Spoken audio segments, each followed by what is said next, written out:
Hello everyone, welcome back to the Python programming series. So far, we've learned about Python data types and how to work with them.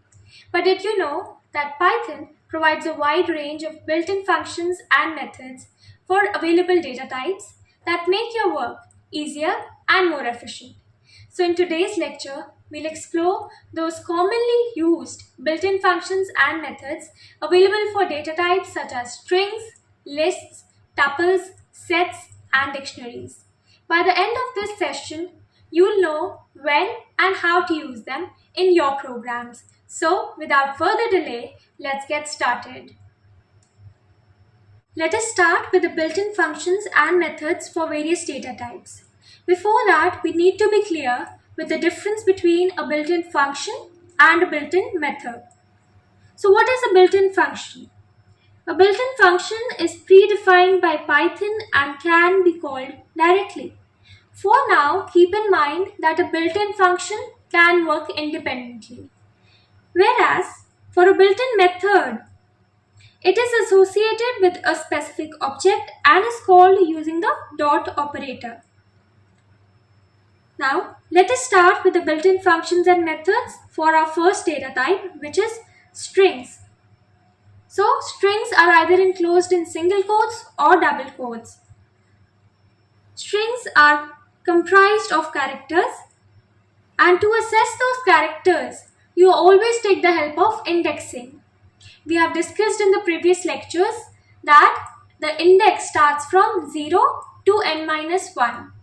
Python even allows negative indexing.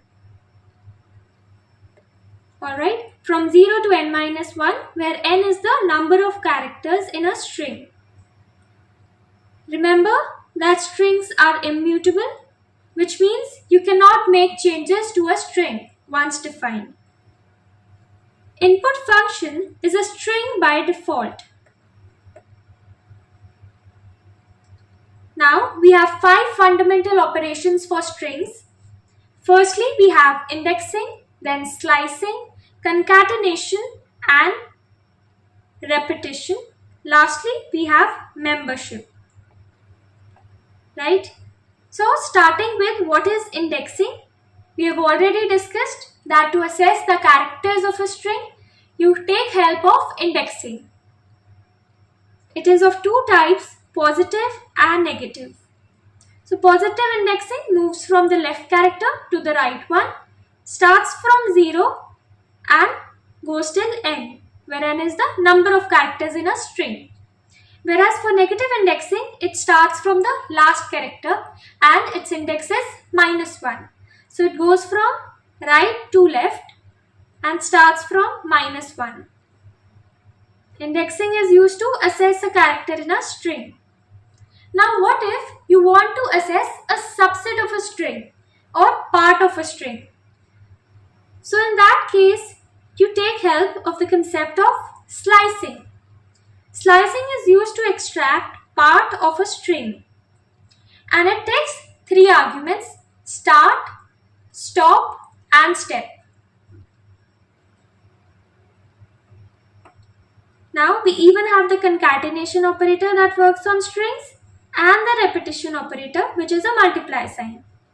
Membership operators we have discussed in and not in. And this is an important point to note, that the index always ranges from 0 to, where 0 is included, till the length of string, because we wanted one less, right? The index goes from 0 to n-1. That is why this condition is valid. Now let's understand the 5 fundamental operations with the help of an example. Now here I have taken a string Python programming enclosed in double quotes. So I have mentioned the indexing. Here we have the positive index starting from 0, and here we have the negative index starting from -1. So now supposing we want to know the second character from first. So we can take help of the positive indexing. So the second character from first would be 1, because the index starts from 0, then 1, then 2 and so on. So the element at index 1 would be the second character from first. and in this string, in this example, it would be y. Next, we are asked to find the second character from n. So we use the concept of negative indexing. So second character would end from n would be -2. So element at index -2 is n in this case, right? So n would be the answer. Now let us try to understand the concept of concatenation. Concatenation is done using the plus operator. We are taking two strings, string 1, assigning it a value of Python, and string 2, assigning it the value of Java. Now on printing string 1 plus string 2, it would give us the answer as Python, Java with no space in between. We are concatenating, or we can say joining two strings. In case you write string 1 plus a space, a string character we are considering it, plus string 2, we'll get the answer as Python, Java with a space between the two, right? I hope the concatenation is clear now. Next, let's understand the concept of membership. So, we have two membership operators, in and not in. We are taking an example here of a string s which stores the value of good morning. Let us try to check whether m is there in the string or not. Since m is there, we'll get a true. Next, we are trying to check whether there is an a in s, a not in s, right? So, is there any a? No, there is no a. So, a not in s would give us a true value, right? Whether it would, if it would have been a in s, then it would give us a false value because we have no a. Next, let's move to the methods and functions of string data type. We'll understand this with the help of an example, right? I've taken a string over here, a, which is hello Python. So firstly, we have the capitalize. So since we are making use of the dot operator, it is a method. We write print a dot capitalize. Next we have print a dot upper. So even upper would change all the characters to uppercase. Next we have a dot lower, which is the lower method. So it would give us the answer as all in lower, which is hello Python. Right? Next we have a dot title. So this is an important thing. What does the title method do? The first character of all words of string are capitalized. Just the first character of all the words of the string are capitalized. Right? So we have two words in the string, hello and Python. So for hello, H would be capitalized since we are using title, and P for Python would be capitalized. I hope this is clear. Next, moving on to swap case. So the swap case is used to swap uppercase to lowercase and lowercase to uppercase, right? So the alphabets which are in uppercase would be changed to lowercase, and for lowercase they would be swapped with uppercase. Next we have a dot split. So the split method, it returns a list of words separated by space, right? So it returns a list of words which is separated by space. So we'll be getting a list of the words. We have two words over here. We have hello and we have Python. So this would be the output.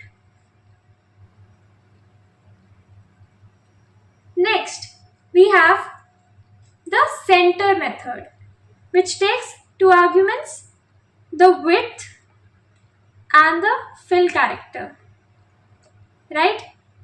So it is used to center the string within a specified width using a fill character. So we had Hello Python, right? So Hello Python comprises of 12 characters, I would say. So we are using the other fill character as an asterisk sign. So the remaining 8 places would be occupied equally from both sides with 4 asterisk signs each. So this would be the result, right? Next, the next few methods, let's take another string. So we are taking a string named A and storing this value in it, right? So on printing a.count of happy, where happy is the substring, we would say. The string we are considering here is a collection of a lot of words. So from that we are taking happy as a substring, and supposing we want to count the number of times happy is appearing in this A. So we'll get the answer as 2. Right? Next we have a.replace happy with joyful. So this is how you write the syntax, right? You mention the replace and in brackets the old and the new value you want to replace it with. So here everywhere we have a happy, it would be replaced with joyful. So here the answer would be hello, joyful birthday, right?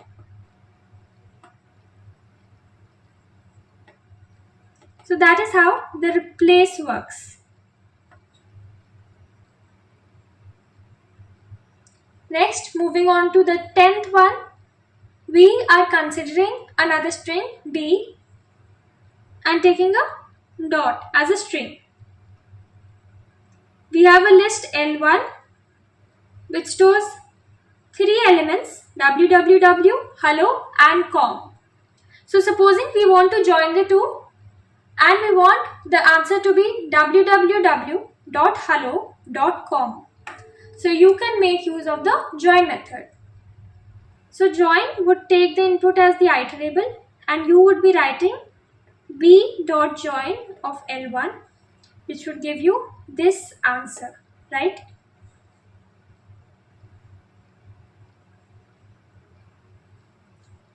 Next, let's quickly discuss these.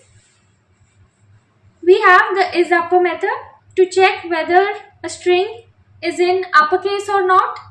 IsLower to check if it is in lowercase or not. It checks all the characters. IsAlpha to check if all the alphabets in the string, if all the characters I would say in the string are alphabets or not. Remember that space is not considered in alphabets.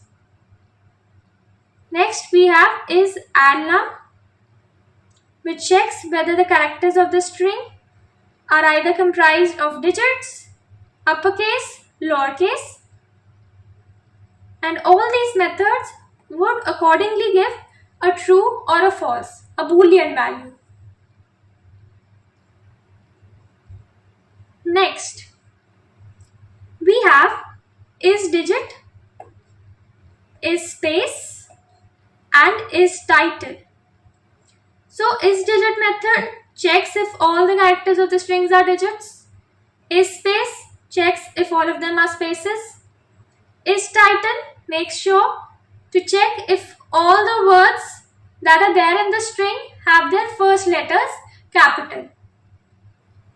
Again, they return a boolean value, true or a false. Next, we have starts with and in bracket you mention the substring. Supposing you want to check whether a string starts with a specific substring or not, you can use this method, and to check whether it ends with certain substring, you can use this method. Next we have find substring. So this returns index of the first occurrence of substring. Otherwise, if no entry is found, it would return a value of -1. Right? Next we have the functions len, min and max. So len is used to find the length of the string, min the minimum character and max the maximum one.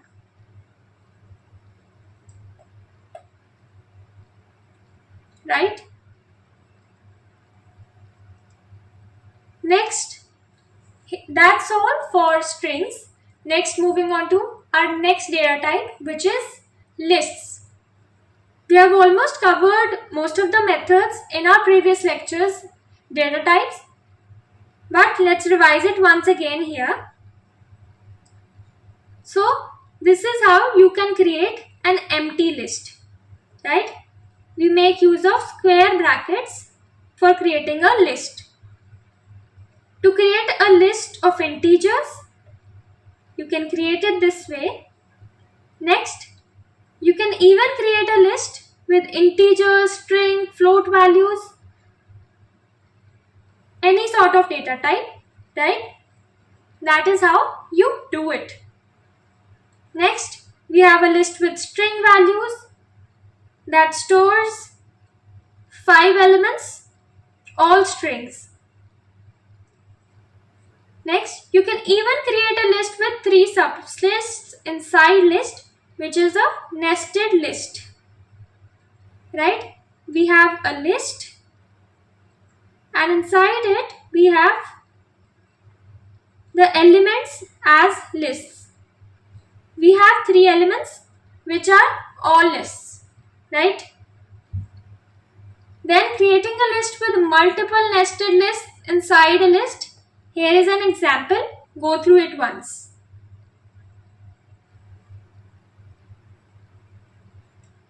Next, coming to the operations or the functions that can be performed on a list. So, what you can do with a list? You can either create a list, make use of indexing, make use of slicing, concatenation, update a list, membership, comparison, or the repetition. Let us understand all these concepts with the help of an example. We are taking a list A which stores the elements 2, 3, 4, so on up till 10. So we have 9 elements and the index goes from 0 to 8, which is the positive indexing, and for the negative indexing it starts from -1 and goes till -9. Right? So on printing A, we would get this list. Now to assess the element at the 0th index, this is the syntax you would follow. So A at index 0 would give us the answer as 2. Now to assess the last character or the last element in the list, you can check for A at -1. You would get the answer as a 10. Next comes the slicing. This is indexing. Next we have slicing. Right? So supposing you want a list from the index starting from 0 and going till 3, where 3 is not included. The third index is not included. So starting from the 0th index, which is 2, 3 and 4. Third index won't be included, right?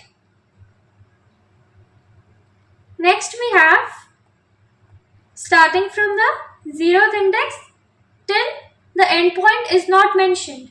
So here all the elements starting from the 0th index till the end would be included. So this would give us the entire list till 10, right? Next, we have the concept of concatenation. So how can you perform concatenation on a list? To join two lists, we are taking another list. Let's take B and the elements are 20 and 30. We have A over here. So on printing A plus B, even these elements 20 and 30 would be added to the A, right? So all the elements from 2 to 10 which are there in list A and then 20 and 30 which are there in B would make a list, right? Next we have, supposing we want to update or modify a list. So in that case you can simply mention, supposing you want to modify the element of list A at index 2 to 100. So in this example, the element of list A at index number 2 is 4, right? So now it would be replaced by 100 and we will get the answer as 2, 300, 5, 6, 7, 8, 9, 10, right? 4 will be replaced by 100 now and this would be the new updated list.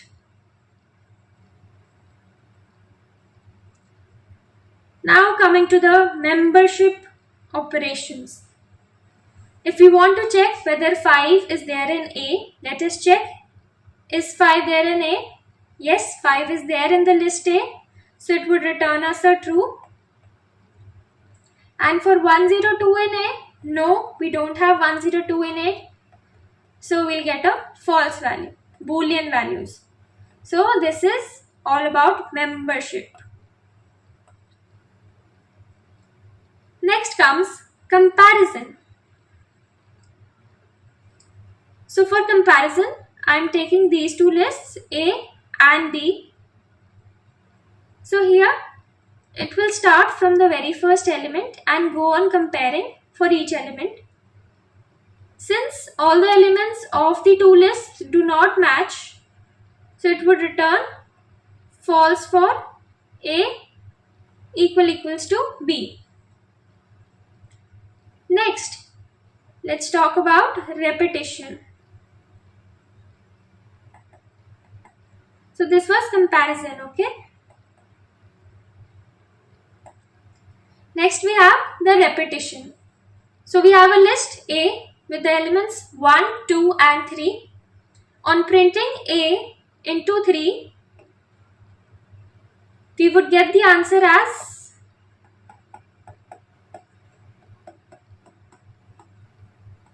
this, right? A new list of this sort. Now we have a note which says that if you try to assess an index that does not exist in the list, so it would give you an index error because index is out of bounds. There is no such index. List is a mutable data type. So we have learned what a mutable data type means. It simply means that you can change the items, add or reassign a data type which is mutable. We can say a mutable data type is a data type that can be changed over time, updated. So these are the operations that we can perform on a list, right? We have an example over here. We are taking a list, cars. Now we are trying to add an element to this list. So how you can add an element to a list? You can make use of the append method. You write cars.append and in brackets you mention the element that you want to add. So you'll get the answer as this. This would be the modified list with the added element A, B, C, D. So append, if you pass a list, it would append the list as a single item to the list. Always remember this, that if you use append and pass a list, it will add it as a single element, right? It will pass or append the list as a single item to the list. Whereas in extend, this issue is solved as it adds items of list as individual elements of another list.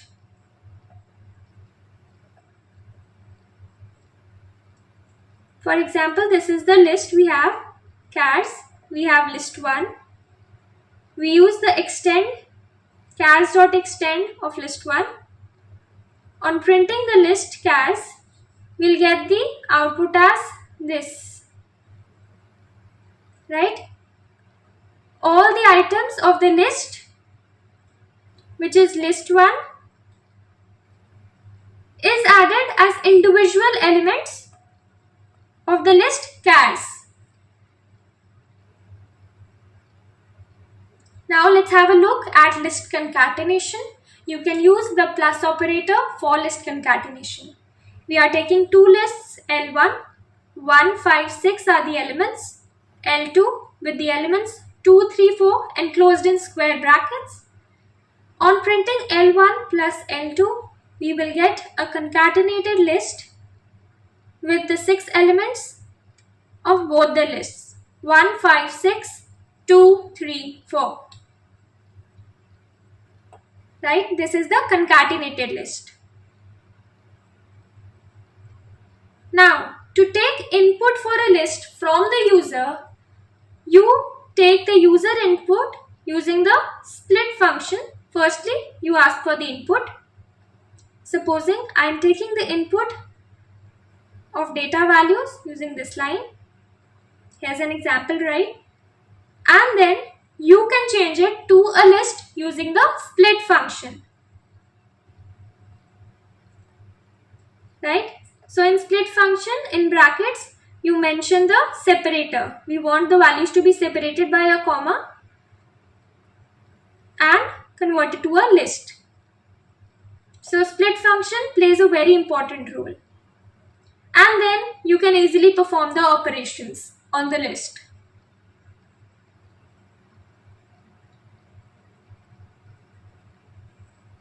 Next, coming to a very important concept, which is aliasing.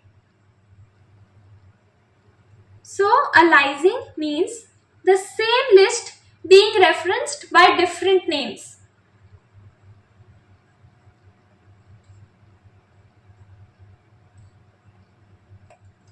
Right. So the same list being referenced by different names is termed as aliasing.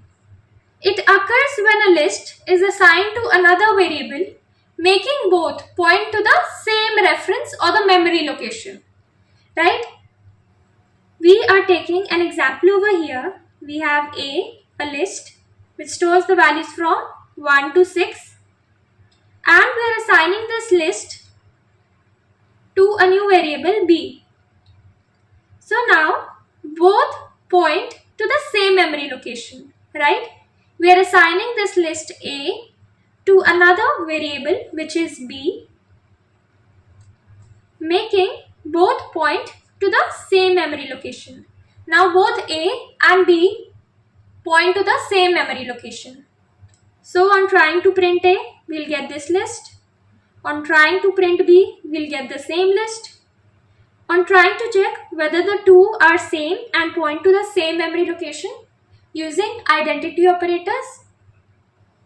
Supposing we try to check B is A, so it would give us true because it points to the same memory location, and even A is B would give us a true.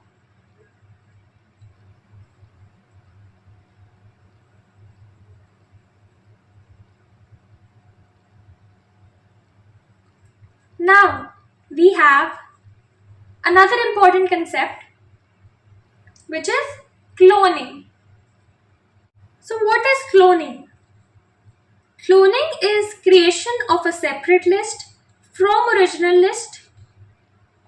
You can say creation of a separate list from original list which is unaffected by modifications to the original, right? You are creating a separate list from that original list and then doing some modifications, but these modifications would not affect the original list.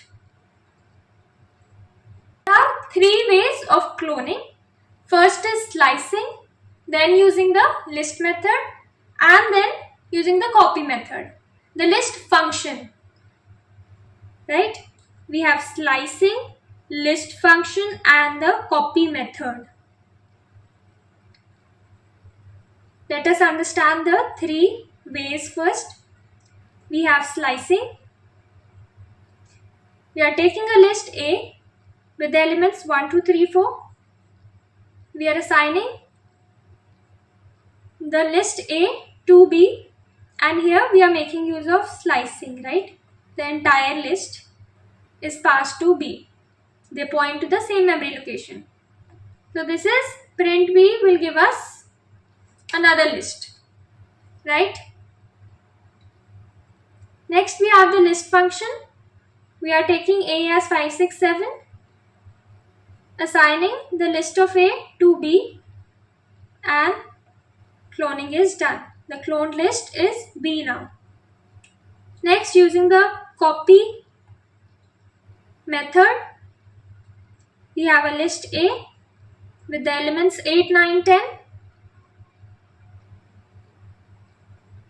Now we use this copy method which says A.copy, and now B is the cloned list. So these three ways help you to create a clone list. And so now the clone list is totally unaffected by any modifications to the original list.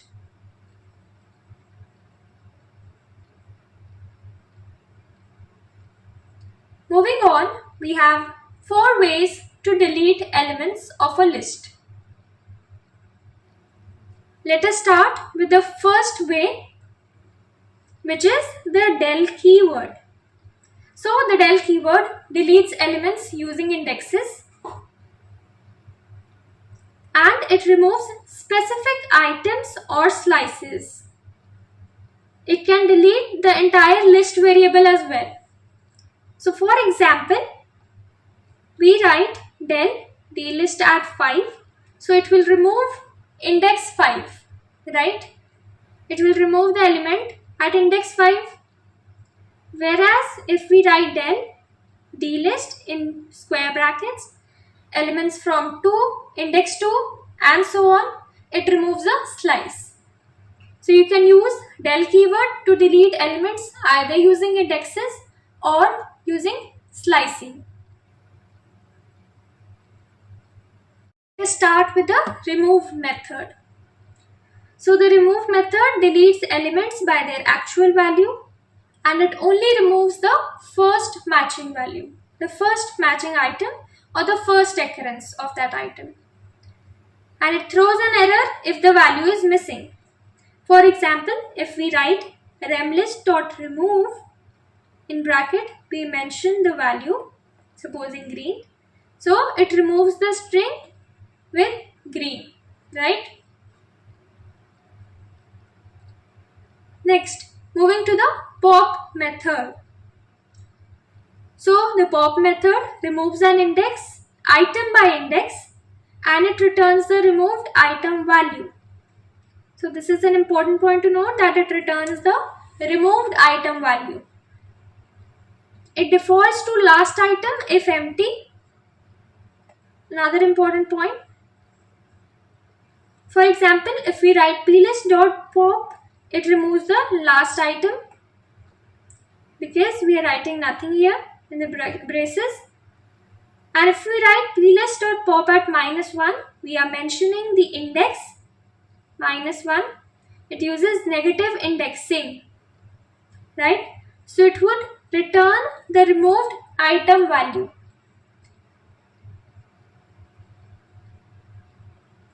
Next, we have the clear method. So the clear method removes all items at once. So as the name suggests, clear, it would remove all the items at once. Next, it leaves the list completely empty. So it would create an empty list and it does not delete the variable. The variable stays there, the list stays there, but now it becomes an empty list as we have used the clear method. So plist.clear would result in an empty list. Right? So by now we have discussed 4 ways of deleting elements, which is the del keyword, the remove method, the pop method, and the clear method.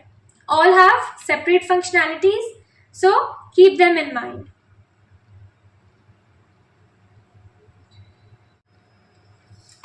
Now let's quickly go through the Python list functions. Firstly, we have all, which returns true if all the items in the list have a true value. So for example, we print all and we have a list. So all items are non-empty, right? So it is a true value. So it would give us true. Next we have any. It returns true if at least one item in the list has a true value. So it works like OR, right? So we print any and then we have a list. So at least one item should be truly or non-empty. So it would give us true. Next we have the enumerate function, which returns an enumerate object consisting of the index and the values of all items of the list as a tuple pair. So it returns a tuple pair with the index and the value, right? So if we print enumerate, we use the enumerate function. Enumerate function returns an enumerate object. So we need to convert it to a list so that it is displayed as a tuple pair wherein we have the index and the values, right? Next we have len, which is for the length of the list. It tells us the number of elements in the list. For example, we have a list with 5 elements. So on using the len function, we'll get the answer as 5 for 5 elements in the list. Next we have max. It returns the item with the highest value from the list. So we have a list from 1 to 5. So the maximum or the highest value is 5. So max returns us 5. Now for min, we'll get the lowest value from the list. So in this list, the lowest value is 1. So we get the output as 1. Coming to the 7th function, we have sorted. It returns a sorted version of the given list, leaving the original list unchanged. So the original list remains completely unchanged and we get a new list in sorted order. So the original list is this, and now after arranging it in ascending order, using the sorted function, we get a list of this sort. Alright, next coming to the sum function, it returns the sum of all the elements of the list. So it works only on an integer list. Remember, since we are using sum and it can work only on integers, so we need a list of integers. And on using the sum, we get 57, right? The sum of all elements is returned as the output. Note here that you can create a list with integer values by taking the inputs from the user. We have learned how to take user input, and then for each function, you can perform these various built-in functions that we have just discussed, right? And practice.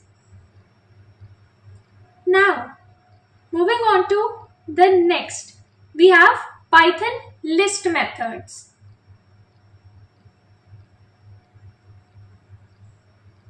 Let us understand the Python list methods one by one now.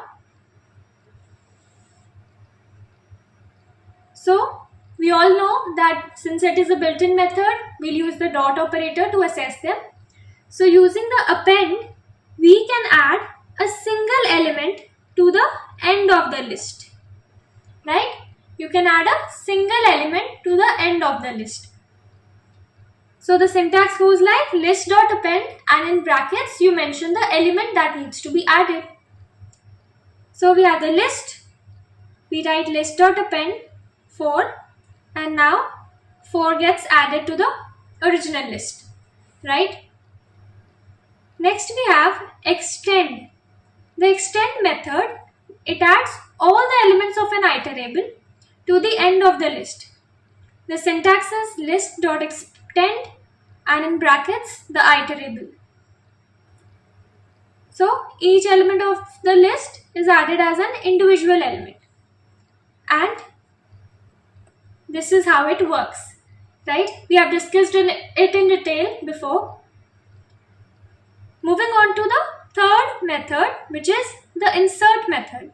It inserts an element at the specified index. So the syntax goes like list.insert. You mention the index and then the element.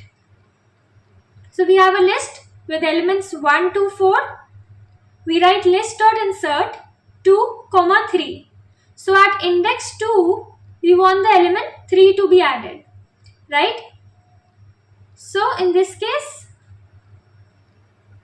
the answer would be 1, 2, 3 and 4. I hope this is clear, right? Next, we have the remove method.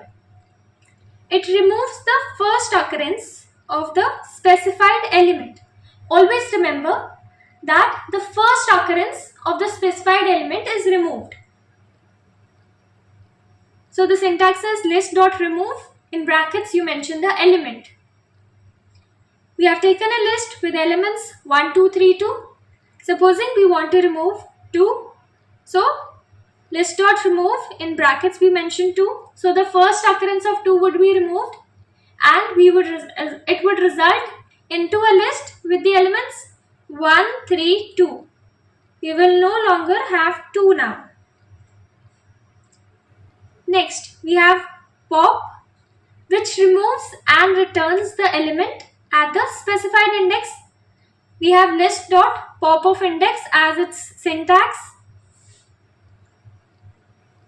Supposing we have taken a list 1, 2, 3, 4 as elements, and we are using the pop method here. So on printing x, we will get 2 because it returns the element, right, at that index. And on printing the list, we'll get this list after removing 2. Moving on to count method. It returns the number of occurrences of a specified element. So list.count of element. You have a list. You use the count method. Supposing we want to count the number of times, we have 2 in our list. So it would give us a 3. Right? Seventh method is the sort method. So the role of sort method is to sort the list in ascending order. We have list.sort as syntax. For example, we have a list 3, 1, 4, 2 elements. We write list.sort, and on printing the list, the elements would be arranged in ascending order. Note that you can use list.sort of reverse is equal to true for descending order. So in this case, when you mention in the brackets of sort reverse is equal to true, you will get the reverse order. That is, the elements would be sorted in descending order. So for ascending, leave it blank, and for descending, mention reverse is equal to true. Next we have the reverse method. It reverses the elements of the list. So now instead of sort, you can use this reverse method for descending order, right? Have a look at this example. The ninth method we have is the copy method. It returns a shallow copy of the list. So list.copy, we have a list 1, 2, 3, and supposing we want to create a copy of the same list on which we can perform some other operations, keeping the original list unaffected. So you can create a new copy using the copy method. So now we have a new list created. Changes in new list won't affect the first, right? Coming to the last method that we have, which is the clear method. So it removes all the elements from the list. As a result, we get an empty list as the output. So list.clear will remove all the elements. The list remains there, but it is an empty list with no elements. A tip over here which says that most methods that modify the list except copy and pop, they return nothing, right? They do not return anything. They change the original list in place, right? Only copy and pop, they return something, right? In these cases, original list is not modified.